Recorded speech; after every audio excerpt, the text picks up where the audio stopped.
Hi there guys, welcome back to the channel and the Art of Business English. Andrew Ambrosius again for episode 109. Now today I have got a super important episode for you on how you can state and present information in your next business meeting. So a super important skill, something that we're required to do all the time. So let's jump over, take a look at what I've got in store for you all today. Now, this is an interesting lesson because we're going to be looking at stating facts and giving reasons. And this is generally going to be in the context of problems. So you'll need to be building an argument, and we're going to look at expressions for that. And you'll also need to invite responses from the people in the meeting to give them a chance to reflect on the information that you've provided. So those are the three things we're covering today. Let's start by looking at stating facts and giving reasons. So as I mentioned, sometimes we may be required to share some information with people that they may not find very pleasant. And in this case, we need to have some expressions ready to go. I've got lots of pro tips for you as well. So let's take a look. Stating facts and giving reasons. Start with this one. This call is to bring you up to date on. Now, it could be a video call, conference call, could be a meeting over the phone, okay? And next one, how things stand means current situation. This means what things look like at the moment. Next one, we're on schedule or we're on budget. That's great if you are on budget or on schedule. However, you may go behind schedule or over budget, and then that's when you're going to run into some problems. So we may go behind schedule or go over budget. Behind schedule means you're running late, the project is not on time, and over budget means it's costing more than it was originally forecast to cost. Next one is it looks as if, so that means it appears, it seems. I need to put you in the picture on. To put someone in the picture means that you give them all the relevant information and that they understand what is going on with a specific situation or issue. We are facing a number of problems or issues. So in English, we use the verb to face. Okay, so to face a number of problems or issues, meaning you are confronted with, or these are the things that you need to deal with. All right, the main problem is, so you may need to list out the problems for people, be very clear. What we are finding is that, so if you're using the present progressive or the present continuous to talk about things, it can be much more effective than the present simple. Why? If you say what we have found, which is the present perfect, or what we find, this is these are more present simple or present perfect tenses, meaning that it is true fact. If you use the present continuous, you are actually talking more about a trend or a changing tendency or trend.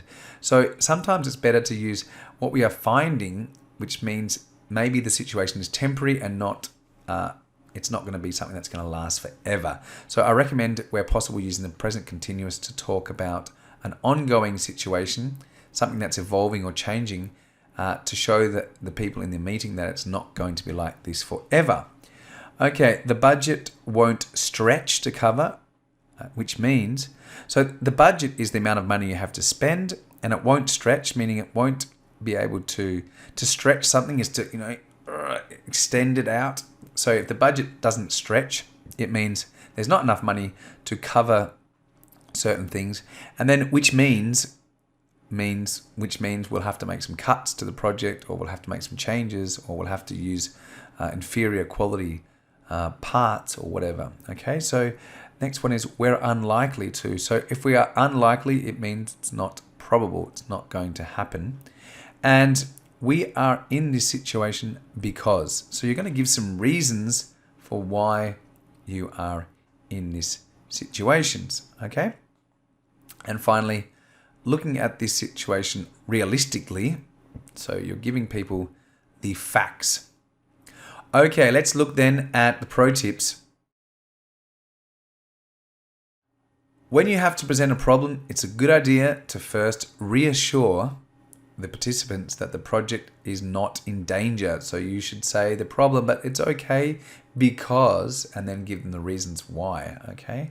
If you need to present a problem, think about how the other attendees might react. What things can we say to reassure them?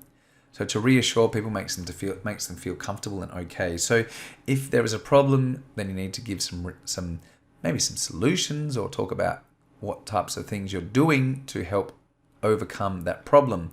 And in a phone or video-based meeting without any face-to-face contact, prepare and write down what you want to say before the call. If you know you're going to have problems and you need to talk about problems, think about all the things that you need to say, write them down, and you can refer to them. It's much easier when you're not face to face, because you can just read your notes and look at them, have them ready on your computer screen. This will make it much easier for you to talk about problems which can be very difficult at times. Even in your native language, talking about problems on a project is not always easy, and it can be even harder in English. Okay, so let's look at how we can build an argument. So firstly, we could say, look, let me outline. And here, then you start to list your suggestions and recommendations. Next one, what we could do is this. Again, listing the things that you suggest. I think it would be good too. I propose we go down this path. Now, to go down a path means to take a certain course of action. So if you go down this path, it means you will do this. I feel it would be wise too. Wise means, smart or intelligent. And what I'm suggesting is that we consider these options. So you list out your options, and that's how you build out arguments. All right, let's look at the pro tips. It's a good idea to have an alternative solution ready when delivering bad news. So again, this goes back to your planning. Don't go into a meeting with bad news and have no idea about how you're going to solve this problem. Make sure you've brainstormed, some ideas first.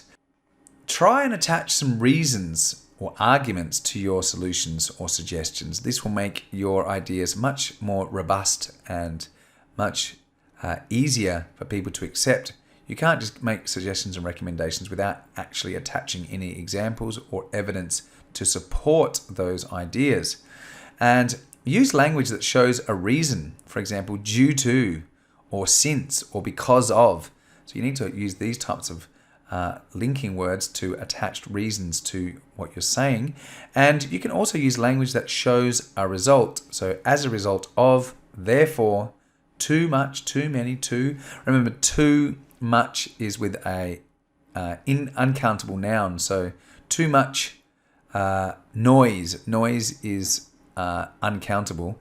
But too many is with a countable noun. So too many issues or too many problems. So problems and issues are countable. So you can go, you can match those with many. So those are some pro tips for building out an argument. Now we're going to look at inviting responses. So it's very important that you give people the option to respond to these negative problems.